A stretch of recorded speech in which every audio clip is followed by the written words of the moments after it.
د شراب، د چرس، د نسوار، د سیګریټ، د افیوم، د هیروین، د آیس دا نشې خلک ولې شروع کوي؟ څه وجوهات کېدلی شي چې دا خلک دا نشې شروع کوي؟ نو ټولو نه اولنۍ غټه خبره چې ده که نه، د کور مشران. کله چې د کم کور مشران شراب او چرس او افیوم او نسوار او سیګریټ دا قسم نشې کوي، نو ښکاره خبره ده چې د دغه کور د مشرانو نه به کشرانو ته هم دا شی رانقل کېږي. دغه کشران به مشرانو ته ګوري او بیا به دغه کشران سبا هم دغه نسوار او سیګریټ او دغه چرس او دغه افیوم او دغه آیس او دغه هیروین او دغه شراب دا شیزونه به هغه هم شروع کوي. چې په کم کور کې مشران نشې کوي، مشران چرس کی که شراب کی که سیګریټس کی که نسوار کوي که هر څه کوي، خو چې مشران کوي او کشران ورته ګوري، نو ښکاره خبره ده سبا به دغه ینګ کول دغه ماشومان دا به راوچتېږي او دی به هم شروع کوي. دا به ګوري چې یاره زما مشر، زما پلار، زما ترونه، زما مشران ورونه دا نسوار کوي، دا سیګریټس کی، دا چرس کی، یاره دا به ښه شي چې دا ټول سکي او زما د مخې سکي، نو سبا به همدغه ماشوم راپورته کېږي او دا به یې هم سکي. نو یو غټه وجه دا ده چې په کور کې مشران دا قسم نشې کوي، کشران ورته ګوري، نو کشران هم هغه رنګ اخلي، نو سبا د هغه کشران هم نشې شروع کړي. اول خو ښه خبره دا ده چې مشران هم دا څیز پرېږدي نه کوي، خو که بیا هم خامخا کوي، نو مشرانو له بیا داسې نه ده پکار چې هغوی د خپلو کشرانو په مخ کې هره نشه ده، که لویه نشه ده او که وړه نشه ده،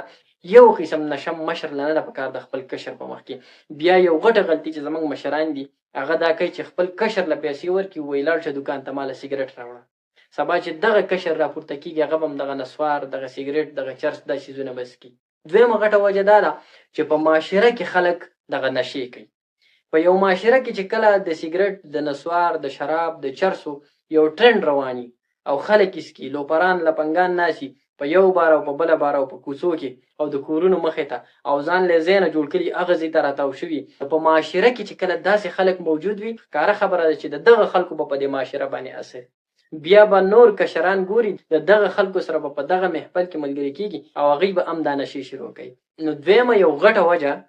چې خلک په نشو باندې راوړي هغه د معاشره، چې په معاشره کې مختلف قسم نشې کېږي او کشران ورته ګوري، نو بیا دغه کشران سبا راولګي هغوی هم دغه نشې کوي. چې په معاشره کې داسې ګندګیر خلک موجود دي او هغوی دا نشې کوي، نو په دغه معاشره کې که پاک ماشومان ولې نه دي، سبا به هغه هم د دغه ګندګیرو سره ملګري کېږي او هغوی به هم دا نشې شروع کوي. نو دویمه غټه وجه چې ده هغه معاشره ده،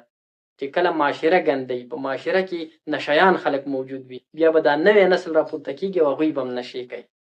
دریم یو غټه وجه چې خلک شراب او نسوار او سیګریټ او چرس او افیوم او هیروین او آیس مختلف قسم نشې شروع کړي،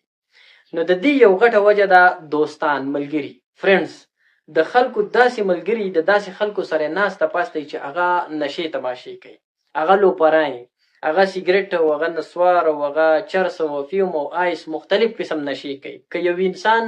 ډیر زیات هم د دې نشو نه ځان ساتي، خو د هغه لیفټ اینډ رایټ ته چې دا قسم ګندګیر ملګري، د ګنده ملګرو سره د دوستانه او د هغوی سره ناسته پاسته کوي، نو ښکاره خبره ده دی به یو ورځ دغه نشې شروع کړي.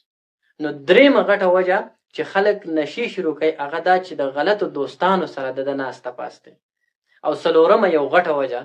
چې خلک شراب او افیوم او پوډر او هیروین او چرس دا قسم نشې شروع کړي، نو په هغه کې یو غټه وجه چې د هغه معاشي حالات دي. ځینې داسې